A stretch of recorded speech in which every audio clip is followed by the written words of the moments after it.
So how quickly does the hiring inside of your organization actually make things work? And this is such an interesting conversation, right? It's about learning that if you want to become great at hiring, you've got to be seriously good at onboarding. But where does onboarding begin? Right the way back at the interview process, and even when you're trying to source candidates. Now, one of the key things that I've noticed, if you have a look on social media, everywhere we go, people are like, we're now hiring. And you kind of feel like going, oh, congratulations. Whereas what you actually should be doing is you should be thinking, hey, you know what? It's about the candidate and what they're actually looking for in that role inside of the firm. What are the benefits that they really get about actually working with your company? Now, one of the things that we do is that we actually make sure that we put a closing date. So applications close this Friday. The benefit of putting a closing date is it forces people to action. All of a sudden, they click on the link and they have a quick look at that particular job ad. When they get to the job ad, tell me there's a video. Like, tell me that you know how to sell the opportunity. A great video that explains who you are, what you do, how you help, why you're looking for this great person to come and join the organization, what the benefits of the job role are, what are some of the amazing things they're going to get to learn, and what the culture is like of the organization they're going to come and join. Naturally, once they've watched that video, tell me that there's an application form.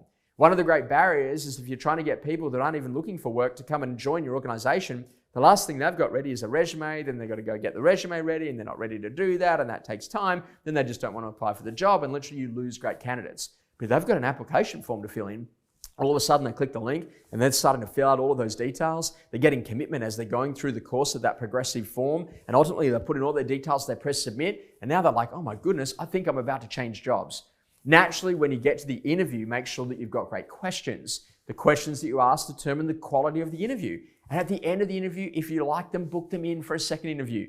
At that second interview, make sure that you've got all the process ready to go. So then all of a sudden, if you make the decision that they're the candidate, they've got the employment agreement. They've got everything they need from you straight away so then they can make the decision and ultimately sign on.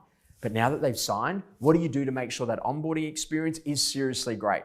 The first one, let's get all of the personal details out of the way. Their BSB numbers, their account numbers, the conversation about their superannuation, their emergency contact details. Now they've come to join the firm. Tell me you've got a great form for them to fill in digitally that takes in all of that information so that you can capture it in one key place. Then in addition to that, what's the next thing we should do? Let's ask them some great questions. Let's have a look at all the technology that you use inside of your business. The app stack. Things like your CRM, what you do in terms of your task management, what you do for your communication software, what you do around the collaboration software, your digital HQ inside of your organization.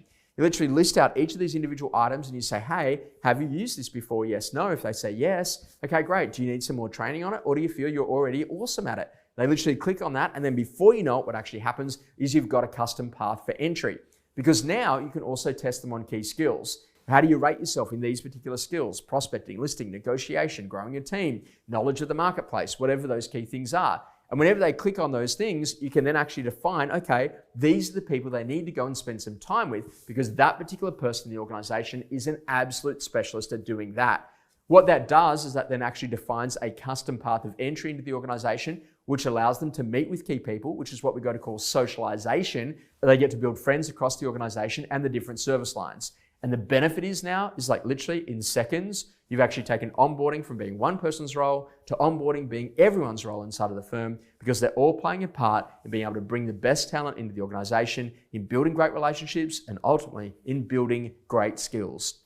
How you onboard people from the moment that you want to meet them, the sourcing, right the way through to them working inside of your organization makes a massive difference about whether or not they refer their friends and family. And this is such an important part because A-graders bring A-graders. Make sure that you get good at onboarding. It'll change the entire way you hire.